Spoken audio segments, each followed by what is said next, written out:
যে গদাধর হচ্ছেন রামচন্দ্র কবিরাজের অবতার এবার কলিতে।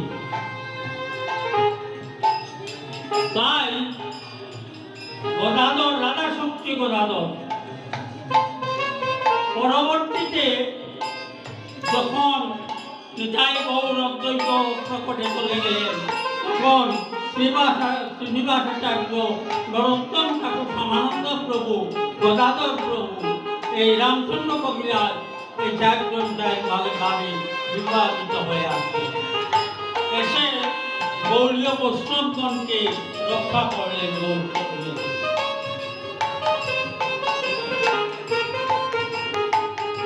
আগে আমরা আলোচনা করেছি রাধারানী সারা কৃষ্ণের মরমকে উপভোগ।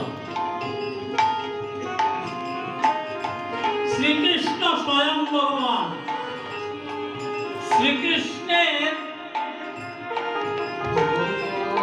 মরমের সেবা একমাত্র রাধারানী ভিন্ন গোপী শ্রেষ্ঠ রাধারানী আর কেউ তো রাধারানী রাধা শক্তি এই গদাধর। এবার মহাপ্রভু এসেছেন তার যদি সেই রাধা শক্তি কেউ না থাকে তাই রাধারানীর কাছ থেকে একটা শক্তি গদাধর রূপে আবির্ভূত হলেন এই নদিয়া গ্রামে। তাই তিনি মরণদের সেবা করতেন